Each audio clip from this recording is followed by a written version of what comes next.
How to Get Rich by Donald Trump, President of USA. Part 3. Consider what the other side wants. One of the best deals I have ever made was the acquisition of the tallest building in Lower Manhattan, a 1.3 million square foot landmark known as 40 Wall Street. I got it for $1 million, and the negotiation was all about timing and intuition. In the 1960s and 1970s, 40 Wall Street was truly a hot property, a fully occupied building. Then, in the 1980s, it was bought by Ferdinand Marcos, who was busy dealing with a revolution in the Philippines. The skyscraper at 40 Wall Street fell into decline, proving once again that a business should never be run by a dictator, especially a real one about to be booted from power. Then the Resnicks, a prominent real estate family, descended on 40 Wall Street, but after a long period of negotiation, it became clear that Resnicks and Citibank weren't going to make a deal that 40 Wall Street would be on the block. I wanted very much at this time to make my move, but this was in the early 1990s and I was in no position to do so. The real estate market was terrible and my own financial straits were woeful. The next buyer was the Kinson Company, a group from Hong Kong. They made a great deal, and after the purchase was complete, I requested a meeting with them to discuss a possible partnership. They weren't interested in a partnership, but they did want to make 40 Wall Street the downtown equivalent of Trump Tower, including a public atrium. It sounded like a beautiful idea. However, what they would do with the steel columns that supported a 72-story building never seemed to enter their minds. It was dumbfounded. As you can probably guess, the Kinson Group proved to be relatively clueless about renovating, running, and leasing out a New York City skyscraper. They weren't in the real estate business to begin with. They were mostly in apparels, and they were, in a way, over their heads. They poured tens of millions of dollars into the building but were getting nowhere. They had problems with tenants, contractors, suppliers, architects, even the owner of the land, a prominent family from Germany, the Hindenburgs. Eventually, Kinson wanted out and they called me. It was now 1995 and the market still wasn't so good. Kinson had very reason to want to get out and they wanted to do it quickly and quietly. So the negotiations began with me offering them $1 million in addition to and negotiating their liens. I also made the deal subject to a restructured ground lease with the Hindenburg family. They accepted my terms without question. Why? Because they wanted out and fast. They knew it and I knew it. Because I knew it, the negotiation was easy. There was another crucial aspect to this deal, which proves the importance of knowing what the other side wants.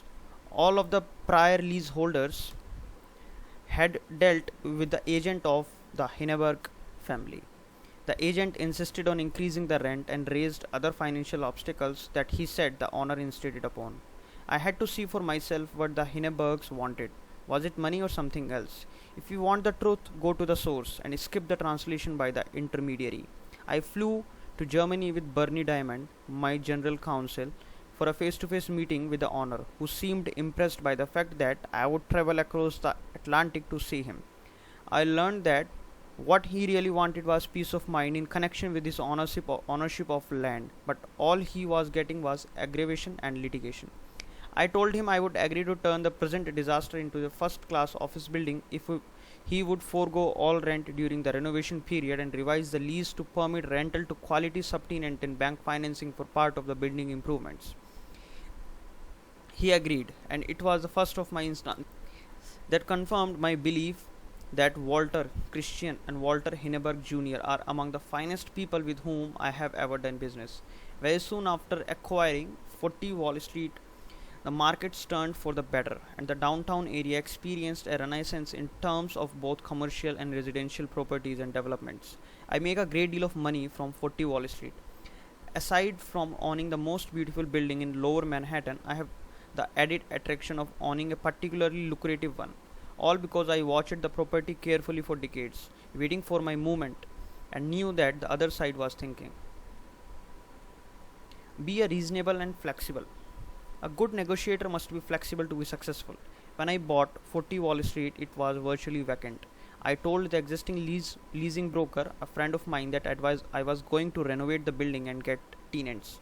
I offered him the chance to be my exclusive rental agent. The broker had been the agent for the previous owners of the buildings, who had been having big problems getting tenants. He was so sure I would fail that he said he would take the job only if I would pay him a retainer of $60,000 per month starting immediately. He said he would deduct his future commission from that guaranteed fees. His offer was impossible for me to accept. I owned a vacant building with the existing losses, and the broker, who had been unable to produce in the past, was asking me to pay cash up front. I told the broker that his offer showed a total lack of faith in my ability to successful. A broker getting paid without producing a tenant was unheard of. The broker remained inflexible in his position. He parted company. I hired another high quality broker who willingly accepted the opportunity on the usual terms: no lease, no commission. I renovated the building. The broker made millions in commissions in the next 2 years. The original broker's inflexibility cost him a small fortune, plus, he lost any future business from me. Trust your instincts. When I took over 40 Wall Street, my associate Abe Balak, who orchestrated the purchase, was certain that the only viable solution was to convert the building to a residential cooperative apartment house. His reasoning made sense given the depressed market for office tenants and the incentives the city was giving for residential development downtown. All of the real estate brokers shared his view that leasing to office tenants wasn't feasible. They said the floor sizes were either too small or too large for renting. They complained that the lobby, elevators, and building systems require extensive renovations with questionable results. I was leery of their recommendation because the cost of residential conversion was high, plus the 5th floor occupied by the law firm would have to be bought out for megabucks, and that would screw up any construction timetable. My instinct told me that building could become a prime office location it once had been, and that there had to be a way to make it work. I asked George Ross to see whether he could devise a workable scenario, and he came up with an interesting new approach. He suggested we envision the 1.3 million square foot building as three separate structures on top of each other. The top 4 lakh square foot tower had small floors with spectacular views, and he was convinced it would quickly be rented to boutique tenants who would pay higher rent for the prestige of being a full floor using user on the high floor.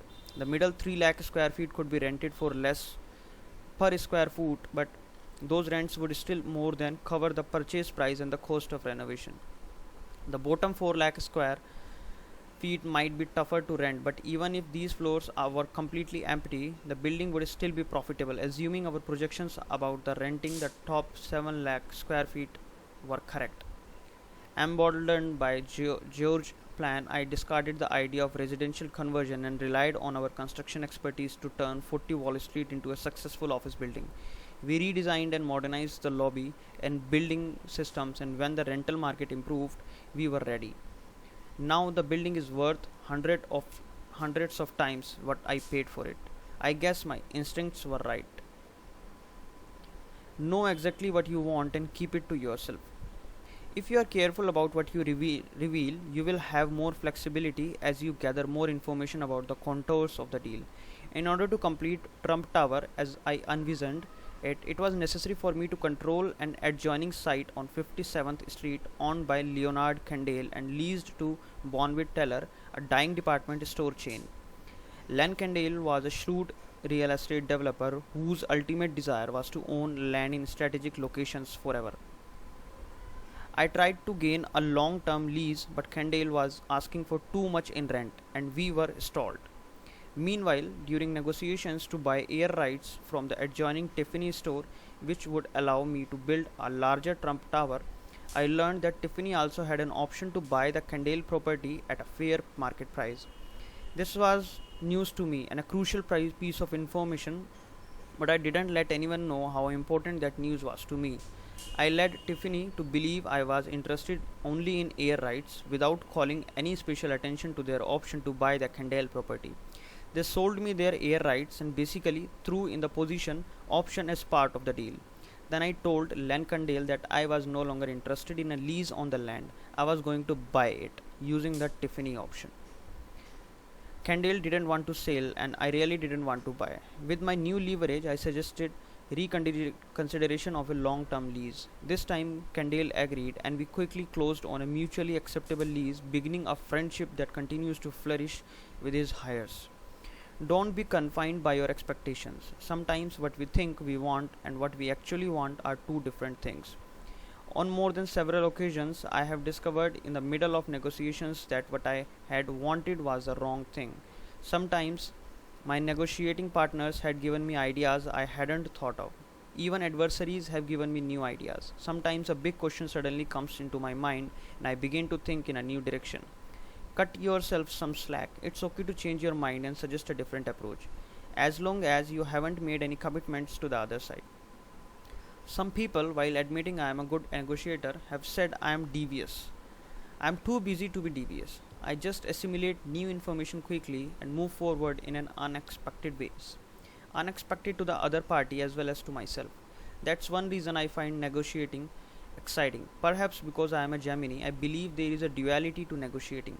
You have to balance reason with passion. Reason keeps you open, passion keeps your adrenaline going. Before you begin any negotiation, write down your objectives. Then try to anticipate what the other side might want. Find a way of talking about the deal and setting up parameters that will keep either of you from getting locked into an impossible position. Know what you want, bottom line, but keep it to yourself until a strategically necessary moment. Once all of the issues are on the table, you will have a better approach to navigating your way to your desired solution. Make sure both sides come out winning. In The Art of the Deal, I described how I acquired the Hilton party in Atlantic City, now known as Trump Marina, for $320 million. It was the biggest gamble of my career at the time, and it became front page news because the property was also sought by Steve Wynn, the largest casino owner in Las Vegas, who launched a hostile takeover bid before Hilton chose me as its white knight. I like all my Atlantic City hotels, but Trump Marina is where I prefer to stay when I am in town because acquiring this property was a victory to savor. It reminds me of an essential negotiating skill. Let everyone come out a winner. There was no rancor in this triumph. There was drama, however, especially with Steve Wynn got involved. It became a competition of heavy hitters, and I loved every minute of it. I will bet Steve did too. To this day, we are good friends. Interestingly enough, we are now both fodder for an HBO movie in development about Atlantic City. I got a copy of the script and it takes plenty of shots at me and Steve. It is highly inaccurate. Steve, in essence, provided a catalyst for both the Hilton and myself to get what we wanted. Was Steve the loser? No, I got the property I wanted, but Steve is thriving. The battle for the property enlarged his reputation and probably helped him move on to even bigger deals. If the HBO movie ever makes it to a small screen, don't believe what you see. You will get a better view of reality from other TV shows on the air. In a good negotiation, all sides win. Let your guard down, but only on purpose. Offer a calculated nugget of information or a provocative opinion to see what the reaction is. If you say something seemingly off the cuff, you may get a revealing response. I might make an outrageous comment in a meeting just to see whether the other people play along or take a stand and disagree. It's a good way of assessing the mettle of the folks across the table. Do they want to be liked? Are they comfortable with unpredictability? Are they capable of candor? Know that your negotiating partner might bluff too, but when it comes to serious endeavors, you don't want bluffers of any sort. Study the person's history. I'm always surprised when newcomers to the real estate industry think that talking big and fast will get them somewhere with me. Construction of a big building is painstaking work, and that's the kind of person I want doing it. Somehow, who will take the time to do it right. I don't want people who think they can get it done in record time. That can spell disaster. I remember one contractor who tried every angle to convince me how fast he was. His time estimates were so far off that I couldn't take him seriously, but I let him keep trying to pitch me just to find out how full of it he really was. He must have thought he caught me on the bad day or with my guard down, but my guard wasn't down. I was just incredulous. Finally, I told the guy that what he was saying was exactly what I never wanted to hear. He was the first person whose bid was ruled out. Being stubborn is often an asset. My first big deal in 1974 involved the old Commodore Hotel site near Grand Central Station on 42nd Street in New York City. The hotel was vacant, except for a sleazy club called Plato's Retreat and some rundown street level stores. The land was owned by the Penn Central Railroad, which was bankrupt, and owed New York City $15 million in back taxes that the city desperately needed. The city was about to default on its bond, and banks would not consider real estate loans in Manhattan. My idea was to perform the Commodore into a state of the art hotel. I had a 6 point plan: buy the land from the railroad, induce the railroad to use the purchase price to pay the city of New York the back taxes it owed, convince a New York state agency with the power of eminent domain to accept a deed to the land to condemn all existing leases, persuade the city to accept a fixed rental and share of the profit in the lieu of taxes, find a big hotel operator to join me in the project since I had no hotel experience, convince a bank to loan me $80 million to build the hotel. When I first told my lawyer George Ross of my plans, he told me I was crazy to attempt something so bold in such a bad economic environment. I told him I was determined to get it done. He agreed to help. For 2 years I got stuck to my guns. Eventually it paid off. The railroad sold me the land for $12 million and used the money to pay city its back taxes. The Urban Development Corporation accepted the deed to the land and agreed to condemn all existing leases, provided I would pay all damages to the displaced tenants. The city agreed to the lease from UDC with a fixed rent and a share of the profit. Hayat became my partner in the deal and funded half of it. I got a loan from the Bowery Saving Banks to cover the cost of acquisition and construction. The hotel became the Grand Hyatt. The fact that I was stubborn and had achieved a result others deemed impossible jumped started my career as a developer. Be patient.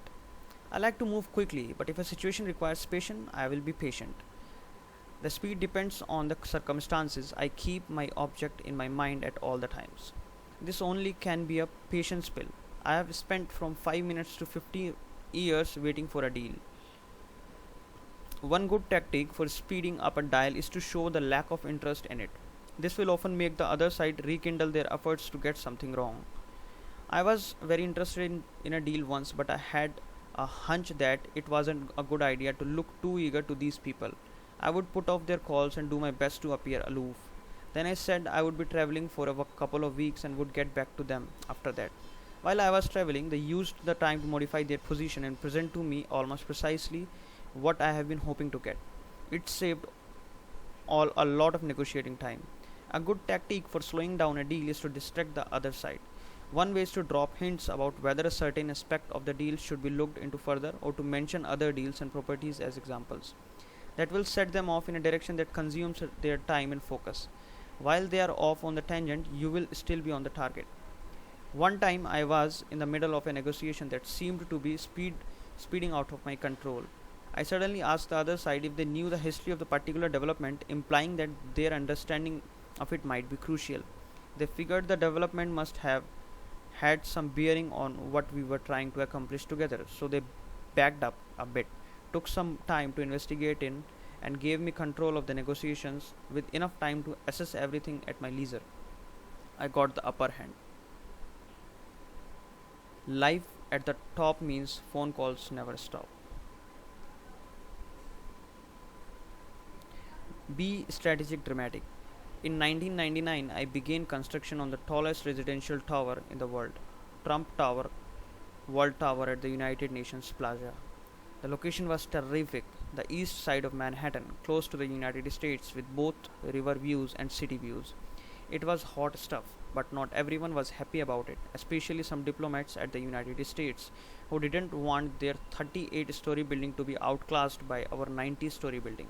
According to CNN, UN Secretary General Kofi Annan acknowledged talking with New York City Mayor Rudolph Giuliani about the project and how to stop it. It will not fit here, the Ukrainian ambassador Volodymyr Yelchenko told CNN, because it overshadows the United States complex. When the protests became vocal, I used my own brand of diplomacy and refused to say anything critical of the United States, United Nations. I predicted that many ambassadors and UN officials would end up buying apartments in the building. Sure enough, they have. But as soon as we were in business, the city hit us with an enormous tax assessment, costing us over $100 million more than we thought we should pay. We decided to take the only action possible. We sued the city for $500 million. For 4 years, we fought the case. The city lawyers held their ground, and we held ours. We could have given up. It's not easy to take on the government and win, especially when the issue is taxes, but I knew we had a case. Finally, after many conversations, we reached a settlement. The city agreed to cut our taxes 17% and give us the 10-year tax abatement that we sought if we would agree to withdraw our loose lawsuit and subsidize 200 units of affordable housing in the Bronx. The lawsuit saved us approximately $97 million. We never would we never would have forgotten any of it if we hadn't taken dramatic action. Sometimes you still have to screw them. For many years, I have said that if someone screws you, screw them back. I once made the mistake of saying that in front of a group of 20 priests who were in a larger audience of 2000 people. I took some heat for that. One of them said, "My son, we thought you were a much nicer person." I responded, "Father, I have great respect for you. You will get to heaven. I probably won't, but to be honest, as long as we are on the earth, I really have to live by my principles. When somebody hurts you, just go after them as viciously and as violently as you can. Like it says in the Bible, eye for an eye. Be paranoid." I know this observation doesn't make any of us sound very good, but let's face the fact that it's possible that even your best friend wants to steal your spouse and your money. As I say every week in The Apprentice, it's a jungle out there. We are worse than lions. At least they do it for food. We do it for the thrill of the hunt. Recently, I have become a bit more mellow about retribution and paranoia, although I still believe both are necessary. I now realize that VNGNs can waste a lot of time, better spent on new developments and deals, and even on building a better personal life. If you can easily dismiss a negative from your life, it's better to do so. Seeing creeps as a form of corruption that you are better off without is a great time saving device. Still, sometimes you have just got to screw them back. For example, a while ago, I agreed to invest a small amount in a new restaurant venture. I did this with the full expectations that I was throwing this money down the drain because most of these clubs are not successful. I liked the two young guys who approached me to invest and figured I would give them a break. Plus, a good friend of mine had asked me to help them. When the restaurant opened, it was a smash hit. Crowds of people lined up to get in. Money was pouring in. It was incredible. About a year later, I realized that I hadn't received a single dollar from the owners, no repayment of my initial investment, and certainly no profit. I called two of the guys who got me into the deal and said, "Fellas, come on. I know the success when I see it. You ought to pay back your investors." One of them said, "Oh, we are working so hard and the money just isn't coming in fast enough." My response, "Bullshit, I don't believe it." From my perspective, they seemed to be living like kings. Eventually, I received my first equity distribution from them for a fraction of my investment. I was furious and sent an angry letter to the managing partner in which I asked for a public investigation of their records. I am an instinctive businessman and I hate being screwed. I can't prove they did anything wrong without spending money to investigate them than my investment is worth. But my hunch is that investors like me should have been repaid 6 times their initial investment by now. Now, whenever I see the guys, I try to help. They wave to me and I just turn my back. The sad thing for them is that had I felt that they treated me and their other investors fairly, I probably would have backed them for millions on their next deal. Maybe I'll sue them anyway, Just to prove my point, business can be tough, but you have got to stay true to your principles. Sometimes you have to hold a grudge. For years, I supported the governor of New York, Maria Cuomo. I was one of his largest campaign contributors. I never asked for a thing while he was in office. For my generous support, he regularly thanked me and other major contributions with a tax on real estate so onerous that it drove many investors away from the city. It became known as the Cuomo tax. After he was defeated for re-election by the better man and governor George Pataki, I called Mario to ask for a perfectly legal and appropriate favor involving attention to a detail at the Department of Housing and Urban Development, which at the time was being run by his son Andrew. Mario told me that this would be hard for him to do because he rarely calls the secretary on business matters. I said to him, Mario, he's not the secretary, he's your son. Mario said, well, I think of him as a secretary and I have referred to him as secretary that he's got a very serious job to do. I understood Mario's concern about impropriety, but I wasn't asking him to do anything even slightly questionable. This was a simple above board request, kind of favor that takes place between friends in the private and public sectors all the time. Finally, I asked Mario point blank, well, are you going to help me? In a very nice way, he essentially told me no. I did the only thing that felt right to me. I began screaming, you son of a bitch. For years I have helped you and never asked for a thing. And when I finally need something and a totally proper thing at that, you aren't there for me. You are no good. You are one of the most disloyal people I have known. And as far as I'm concerned, you can go to hell.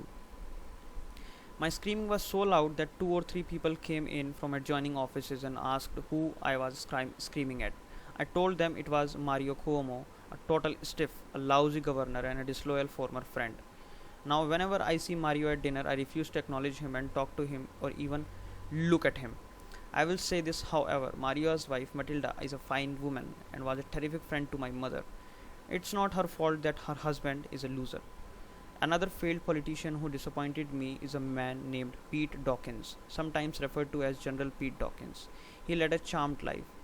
West Point cadet, Heisman Trophy winner, Rhodes Scholar, but as I found out, Pete was also a stiff.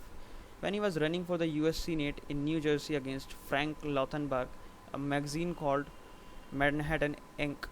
published a damning profile of him, and Dawkins folded up like a broken umbrella. One day, Dawkins came to my office and asked me to help him build the Vietnam Veterans Memorial in Lower Manhattan. He asked for $1 million or more because he said he was having bad luck raising money. I decided to help because no soldiers have ever been treated worse than the courageous people who come back from Vietnam, wounded and maimed, attacked physically abroad and psychologically at home. I provided over $1 million in matching grants, and almost as important, I helped get it built by using the best contractors in the city, along with unions who made sure it was constructed swiftly, properly, and cost effectively. At the opening, Pete Dawkins took the credit. Many years later, he was working as a high ranking executive at Citibank, and I phoned him to ask a small favor to find something out for me. He didn't respond for a while, so I called him 2 more times. Finally, he said, I really can't do it for you, Donald, and I really don't want to get involved. I told Dawkins that the Manhattan Inc. article about him had been true. I consider him to be one of the most overrated people I have ever dealt. Sometimes you have to hold a grudge. The hugely successful Miss Universe pageant from left to right. Charles Gargano, Stephanie Seymour, Evander Holyfield, Miss Universe Wendy Fitzwilliam, me, NFL great Bruce Smith, also pictured Kylie Bax, and Sirio Maikioni. Learn the value of saying no. I purchased the Miss Universe organization in 1996 and immediately sold half of the company to CBS.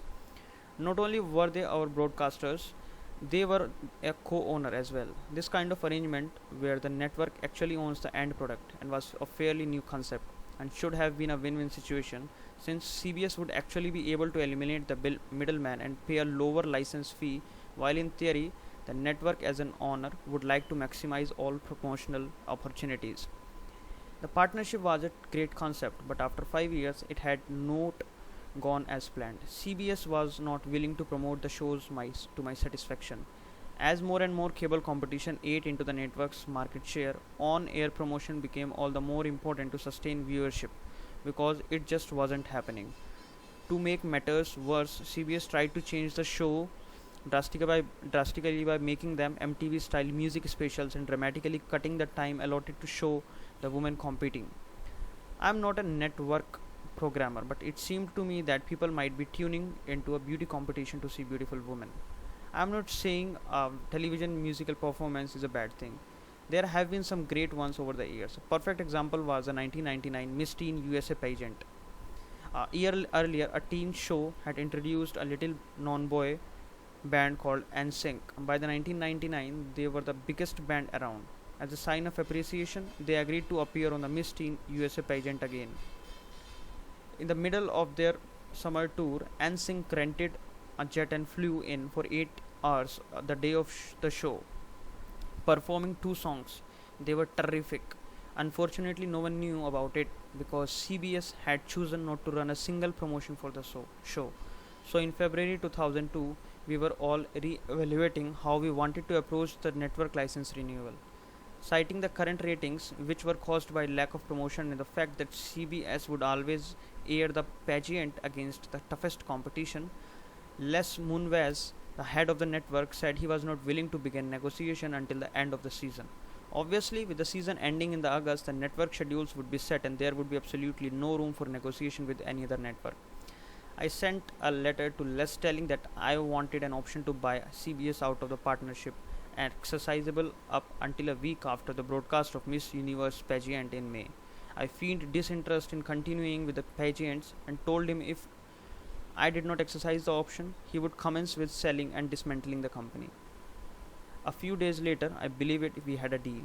I immediately signed with Jim Griffin of the William Morris Agency to begin shopping the pageants to other broadcasters. I also called my good friend Bob Wright, chairman and CEO of NBC, to tell him the pageants might become available.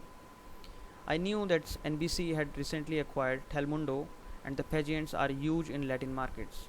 It looked like a great opportunity for cross promotion. In the meantime, CBS had given up and allowed us free rein to get back to the basics on the production and put more emphasis on what had worked in the past, beautiful women. We also convinced them to schedule the pageant for a night outside of all the important rating sweeps, which would ensure more on air promotions. As a result, our 2002 Miss Universe pageant hit ratings gold. Overall, it was number 7 for the week and number 1 in the demographics. The pageant even trounced the NBA playoffs on NBC. The Miss Universe pageant quickly became a very hot property. I immediately sent a letter to Les Moonves telling him I was exercising my option to buy out CBS. To my shock, Les took the position that we had never agreed on an option. NBC was waiting in the wings, and after a week-long bidding war, I bought out CBS and created a new partnership with NBC. At the first meeting of the new board, I asked the Miss Universe staff to dust off some of the cross-promotional ideas they had pitched to the CBS over the years. Within minutes, Jeff Gaspin of the NBC approved the production of a Miss USA Fear Factor to lead into the Miss USA telecast. In addition, the Today show agreed to do 5-minute live shots from each pageant location. The results were amazing. For years, the pageants had tried to get a plug on the third rated CBS morning show and could not get as much as a return phone call.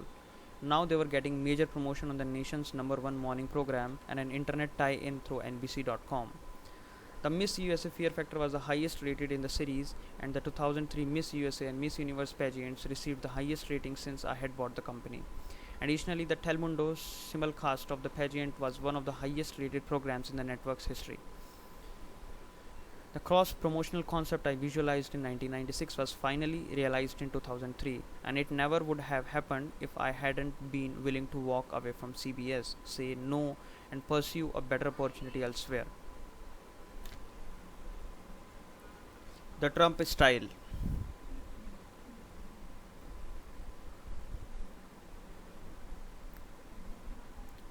The art of the hair. The art of the hair. Over the years, I have been criticized for the way I comb my hair, but never so much as since the opening show of The Apprentice. New York Magazine wrote that I would perfected the pad over. The New York Times called it an elaborate structure best left to an architecture critic. David Letterman and Jay Leno regularly do quips about it.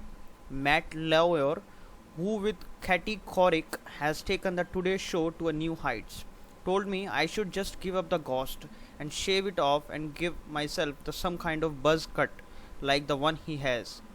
Likewise, Pat O'Brien, the star of Access Hollywood, told me he had heard about Matt Lawyer's comment and totally agrees with him. Personally, I think it looks good, but I have never said that my hair was my strongest point. I told Pat and Matt that I am just not ready to change my style. I have been combing it this way for a long time, and might as well keep doing it. The ratings of The Apprentice are sky high, and maybe they would drop off if I changed the look at it this point. I am amazed by how often people ask me whether or not I wear a hairpiece, a wig, or a rug, as it is affectionately known. The answer for the record is emphatically and categorically no. I do not wear a rug. My hair is 100% mine. No animals have been harmed in the creation of my hair style.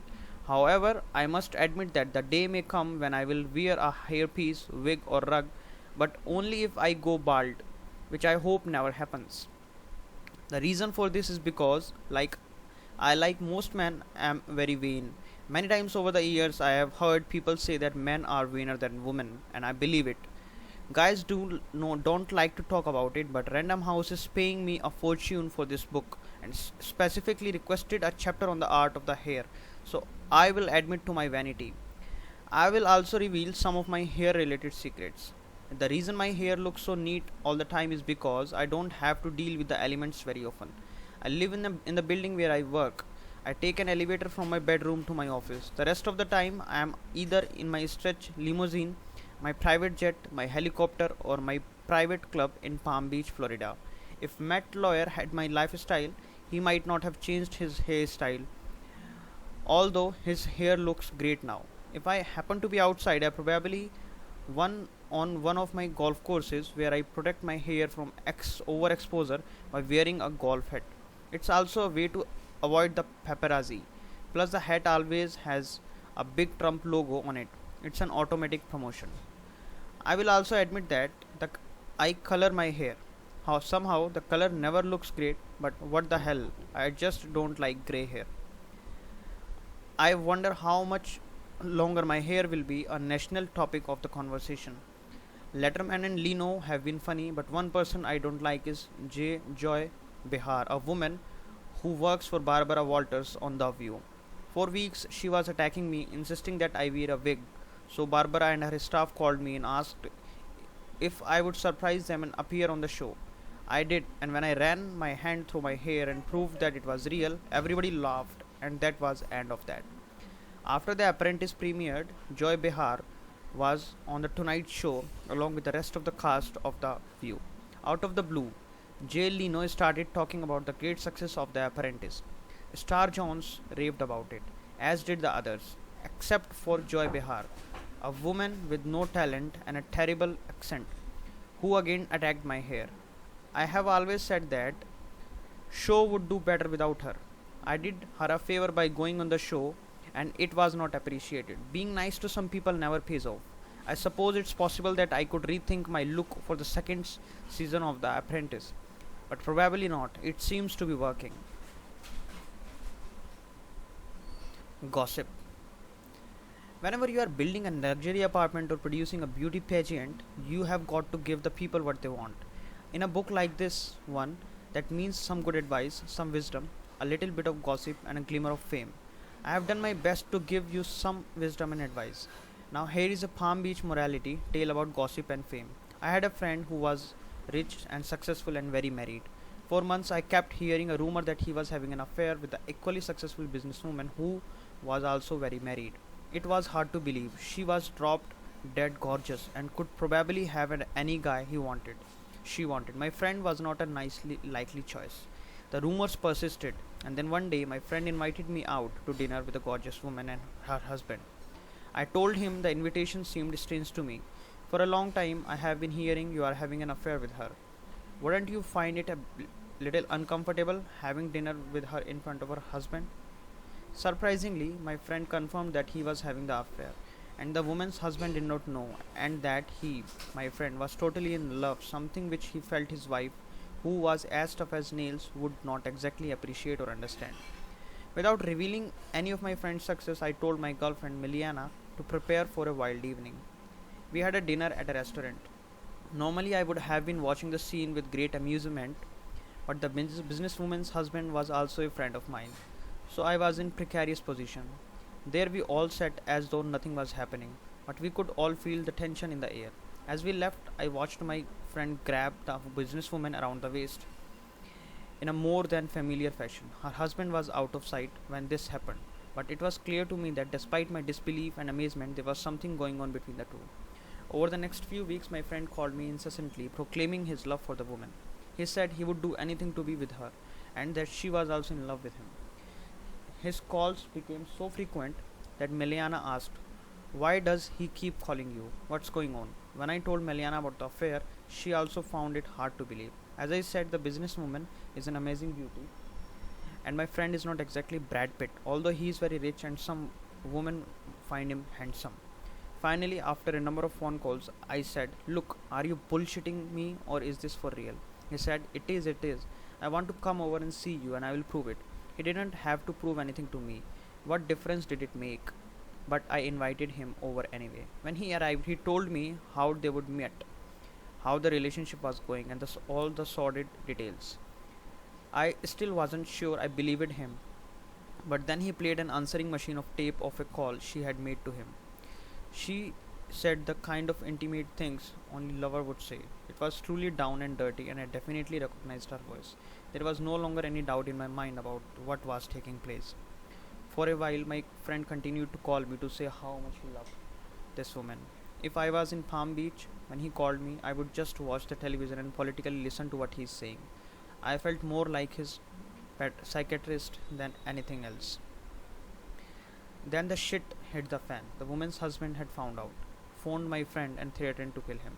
But what really bothered my friend was the next call he received from the woman saying she would never see him and talk to him again, and that if she did, her husband would tell my friend's wife everything about the affair. My friend was devastated. Afterward, he repeatedly tried to reach his ex lover, but she refused to respond. As usually happens, my friend's wife found out. Probably the businesswoman's husband had called her, but who knows?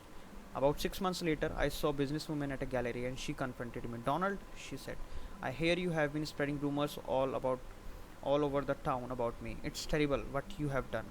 The rumors about me and aren't true. Can you imagine me going out with him?"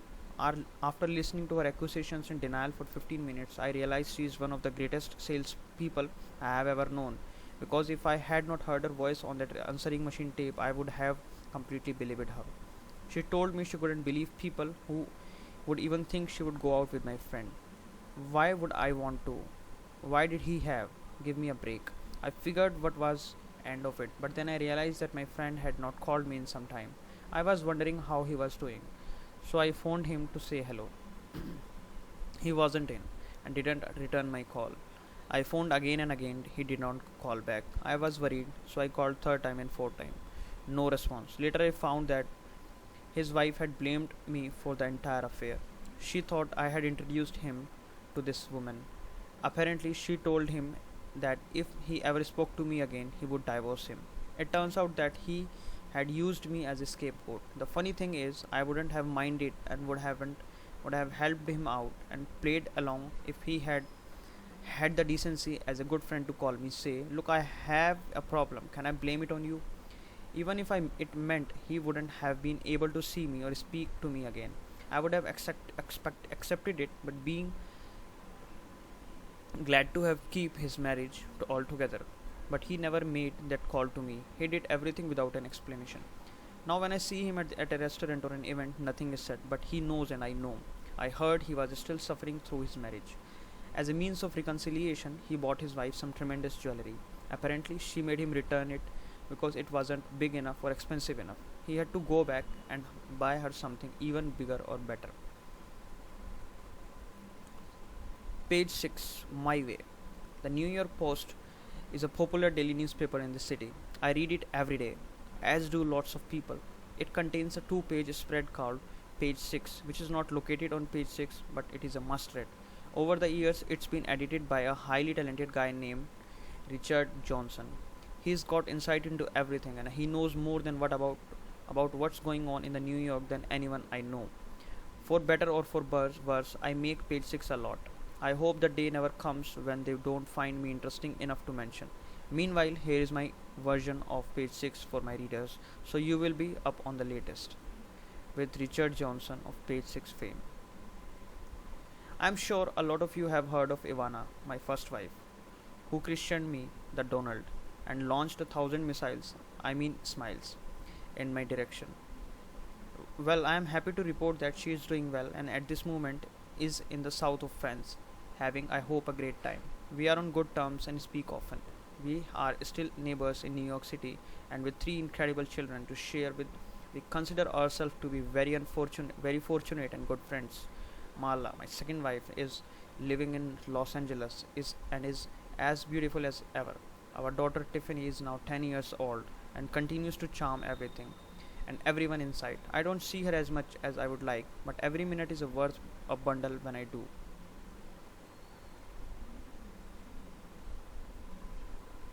With an exquisite Meliana Knoss. I have spent the last 5 years with the exquisite Meliana Knoss, a model from Slovenia. Anyone who has ever met her will never forget it. She is just as beautiful on the inside as she is on the outside. Despite her great beauty, she is a very calm and soothing person who has brought a sense of stability to my very turbulent life. I am lucky to be with her. My eldest son, Don Jr., joined the Trump Organization in September 2001 and had already proven himself to be a valuable member of our team. He, like me, graduated from Wharton School at the University of Pennsylvania and has since decided to join the family business and see what he can learn from his father. He's a good guy and will be responsible one too. Ivanka, my eldest daughter, is currently attending the Wharton School. She has already had a successful modeling career and is a heartbreaker in every way. She will do well no matter what she does. With my daughter Ivanka and my son Eric at Georgetown University. Eric, my youngest son, is at Georgetown University and doing well. We have great expectations for him. And since she is already 6 feet tall, inches tall, that shouldn't prove to be a problem. And he, like Don Jr., is an avid outdoorsman. With Don Jr. and Eric at the Maragla Club in Palm Beach, Florida. I remain very close to my brother Robert, to my sister Marianne and Elizabeth. All are thriving, successful, and productive. My parents, Fred and Mary, passed away in 1999 and 2000, respectively. The void they felt will never be filled. But what each gave to me by way of example will remain with me every day of my life. I love my family, they are very much my motivation. They always have been and they always will be. Am I a rich man? Yes, very rich. I also feel blessed to have some terrific friends and business associates. Barbara Corcoranes, a wonderful woman who did a tremendous job in creating the Corcoran Group. She then sold it for a substantial profit and then has done well ever since. I will never be surprised by how well she does. A friend of mine recently sent me an article about Barbara in which she was asked about my influence on the residential market. She said Donald Trump has had singularly the greatest possible influence on Manhattan luxury real estate simply because it was his marketing chutzpah that changed the perception of living in Manhattan. It's always nice to be complimented by pros, and Barbara is a total pro. Another good friend is Mohammed Al Fayed, chairman of Harrods in Knightsbridge, London. Mohammed has gone through quite a rough time over the last several years. It was his son, Dodi, who was dating Princess Diana. To many of us, it looked like they would be getting married at some point in the not too distant future until their lives ended in that tragic car crash in Paris. Mohammed is an extremely loyal father who has fought so hard for his son and the memory of him. I wish people understand him better. He is a truly good man. Jack Valkes, a particular favorite of mine. Now he is writing a book and I am going to be the first online to buy it. Few people, if any, have ever done a better job of running a corporation. I always enjoy being with George Steinbrenner. Quite honestly, there is no one like him, and he hasn't been appreciated to the extent he should be. I remember the Yankees when they couldn't win a game, and nobody went to Yankee Stadium, and the team was a total disaster. George puts a championship team on the field every year and does what it takes to win, whether people like him for it or not. When we were taping The Apprentice, I told NBC that I would love to get George to give the candidates a lecture on winning. They looked at me and thought I was crazy because the scene had to be shot that day and the World Series was beginning the following day. Knowing what a good friend George was, I was sure he would do it, and when I called him at Yankee Stadium, he immediately picked up the phone and agreed. We were at Yankee Stadium 30 minutes later, and even the top people at NBC were impressed. The kids walked into this legendary office with its pictures of Babe Ruth, Joey DiMaggio, Mickey Mantle, and many other Yankee greats on the walls, and their eyes were wide open as though they had never seen anything like it before. George was incredibly nice. He sat with the kids for a long time until I finally had to be the one to say, George, you are busy as hell. Let me get them out of here. He is really a great guy. People will appreciate George Steinbrenner only when they no longer have him, and when the Yankees are wallowing in the last place. Another sport owner who is one of the great winners is Bob Kraft, who helped lead the New England Patriots to a second Super Bowl victory. I have gotten to know Bob over the last 2 years, and there is no finer gentleman. He and his wife, Myra, are totally unassuming. With his sons, Bob has methodically and brilliantly built a strong franchise in the New England that was a total disaster before Kraft's ascent. Tom Brady is the best quarterback in football. There was other quarterbacks with impressive stats, but when you need someone who to throw 4 or 5 completions in the final minutes of a game, there is no better than Tom. With all their upcoming draft choices and the great players they already have, this team is only going to get better over the next few years.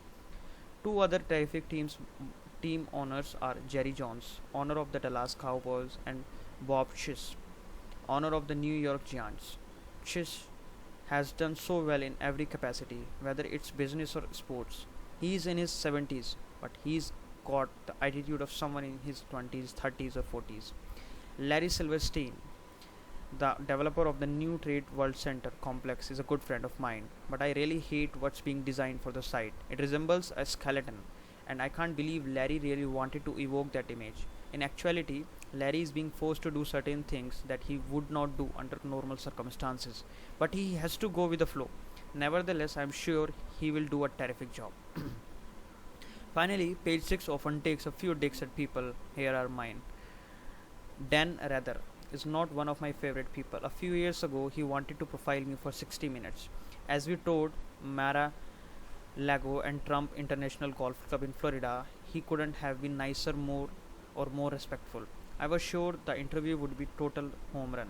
When the interviewer aired, it could have been a nestier. He showed giving a speech to an empty room at a poorly planned event when the day before I had given the same speech to a standing room only crowd. But 60 Minutes didn't air that speech, they just wanted to look as bad as possible. Dan Rather is an enigma to me. He has absolutely no talent or charisma or personality, yet year after year, CBS apologizes for his terrible ratings. I could take the average guy on the street and have him read the news on CBS, and that guy would draw bigger rating than Dan Rather does. When I see Rather at Yankee games, I stay away from him. However, I will say one nice thing about him. Recently, he was at MK at Police Athletic League dinner for District Attorney Robert Morgenthau, one of the great men in the history of New York City. Dan called me and told me he felt very uncomfortable being the MK of the dinner, for which I was the chairman. I told him I appreciated the call and that it would be fine if he was the MK. He did a nice job, but I will never forget what he did me on 60 Minutes. People don't change their stripes. I will conclude this with a story about Howard Cosell, a spectacular sportcaster who I got to know during the last 10 years of my life. People either loved Howard or hated him. There was no in between, but he was really the best at what he did. As Howard grew older, though he became nastier even towards the people who loved him, helped make him a success. He always felt that being a sportcaster was beneath him. He longed to run for the US Senate. Howard could sit on the dais with sports figures he hadn't seen for 30 years and quote their exact statistics. His memory was amazing. Then he wrote his final book and knocked almost everyone he knew, from Roone Arledge to Frank Gifford, one of the finest people around. It did a lot of damage to him because all of his friends turned against him. I remember saying to him, Howard, you can knock 20% of the people, maybe 25% or 30% of the people, but you cannot knock everybody. You didn't say anything nice about anybody in the book. It was the wrong thing to do. I believe in knocking people, but you can't knock everybody. That's the rule I try to follow in this book and in my life.